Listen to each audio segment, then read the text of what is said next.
Hey guys, it's Missy and welcome back to Books and a Baby.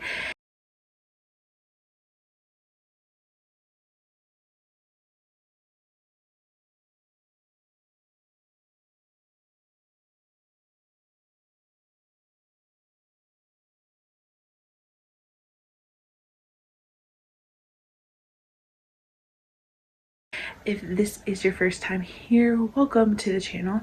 If this is not, thank you for always coming back. Today's video is going to be my March wrap-up, and I read 10 books in the month of March, which I'm very proud of. So let's just go ahead and go through them in the order that I read them. So first off, I read A Flicker in the Dark by Stacey Willingham. This is a mystery thriller. Okay, so this is about a young woman whose dad was accused of being a serial killer when she was young. She has had to kind of live with this all of her adult life. Her father is in prison, and then suddenly these murders start happening again. And this was such a fun book. I gave it 4 out of 5 stars. The twist was a little unfulfilling to me, and as somebody who doesn't normally catch the twist in like modern thrillers, I guess that's why I just kind of, it took it down a little bit for me. Also, this is a debut novel, so I really enjoyed this, and as a debut novel, I think it was really well done.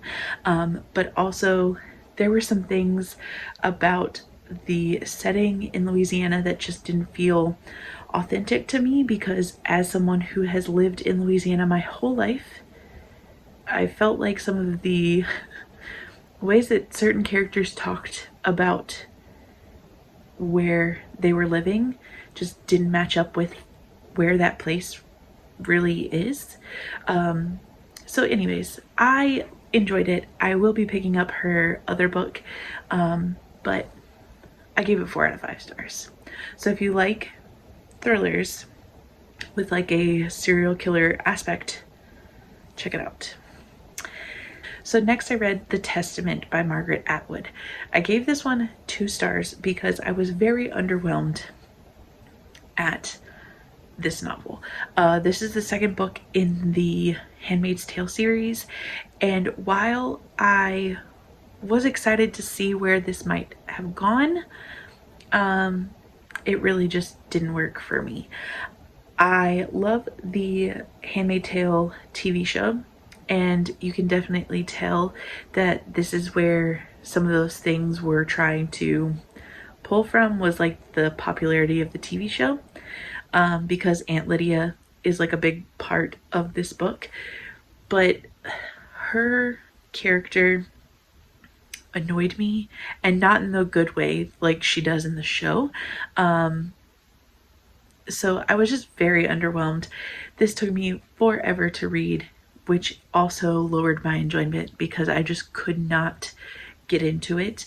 One of the other side storylines was interesting, but I felt like it just took forever to get anywhere with this story. So that's why I gave it 2 stars.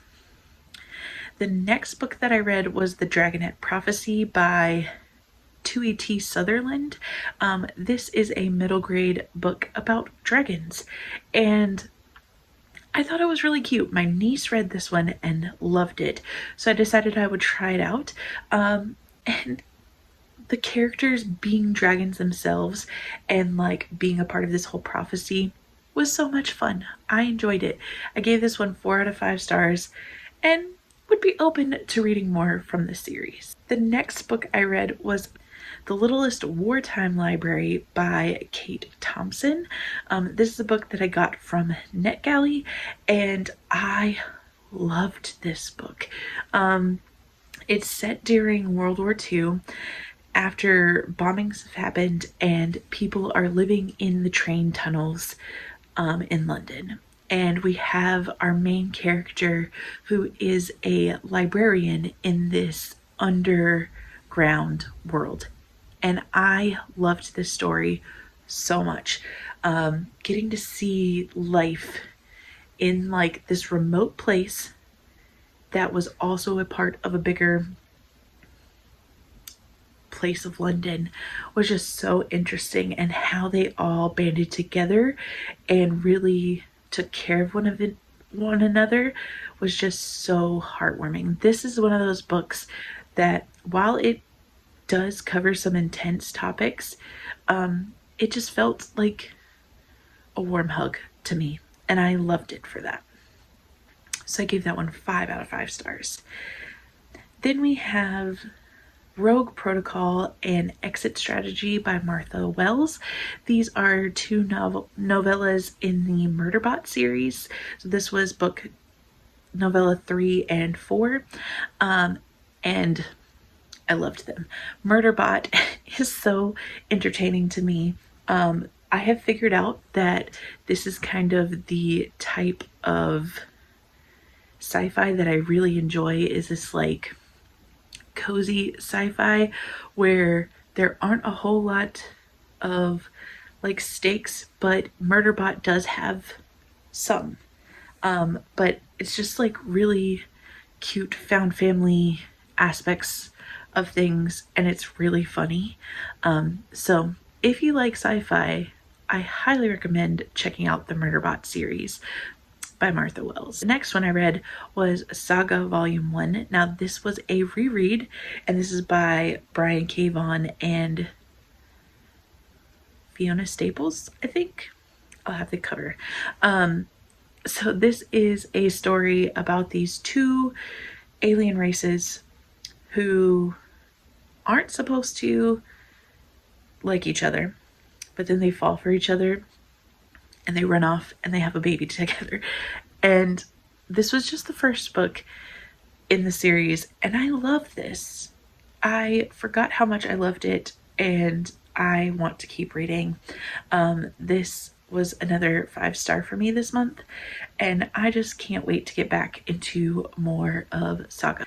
Then I read I Wish You All the Best by Mason Devers for the Trans Rights Readathon in March, and this book was so powerful for me personally, because as someone who has young children who will one day be teenagers, who could come to me and tell me anything, I now know, like, I know how I want to handle any kind of situation that my child would bring to me, because this book shows how not to handle a situation as a parent, because the way that the parents handle our main character coming out as non-binary is very, very wrong, in my opinion. Like, they just completely shut it down and are like, no, get out, go. And I just can't even imagine looking at my child who just told me something big to them and then being like, no, get out of my house. Like, I wholeheartedly believe in Jesus, but anybody who says that Jesus would not agree with people being transgender or non-binary, like, I don't think Jesus cares what your sexuality is. I think Jesus loves you for who you are as a person. And that's how I personally will be handling that kind of situation in my own home. Because this book showed me exactly how I don't want to handle something. I gave this 5 stars. If you are looking for a book to kind of open your eyes to what trans people are experiencing, I think this book is a very good entry point into that. So anyways, that's my rant on that book. Gave me lots of feelings, but I really, really enjoyed it. Then I read Death on the Nile by Agatha Christie, and I love a good Agatha Christie murder mystery. This one took like almost 50% to get to the actual murder, which was a little frustrating. The beginning is a little confusing, but I did enjoy it for the most part. The ending was a little lackluster for me. I like it when the bad guy gets their punishment. And I felt like the bad guy got off a little easy. So I still gave this one 4 stars, and we'll continue to read more Agatha Christie.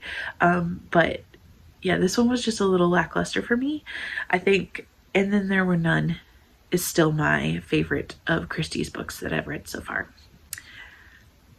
And finally, I read 4 Essential Keys to Effective Communication in Love, Life, and Everywhere, I think is what it's called, by Bento C. Leal III. And this was just a really short self-help book about being able to communicate better by being a better listener. And I enjoyed it. I gave it 4 stars. I think that it covers a lot of things that a lot of people just don't know. And it does give you some ways to work on those things, which I may end up going back and rereading this one later this year, and getting the ebook copy so that I can like look through some stuff. But I listened to this one on audio and I enjoyed it. There wasn't anything wrong. I think it had some good points, but it wasn't absolutely life-changing either, in my opinion. So anyways, those are the books that I read in March.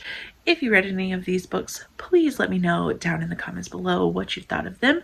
Also, in the description box will be all of the links to my bookish social media places, and you can go follow me at any of those as well.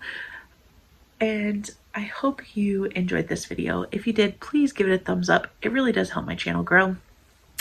And I will see you guys in the next one. Bye!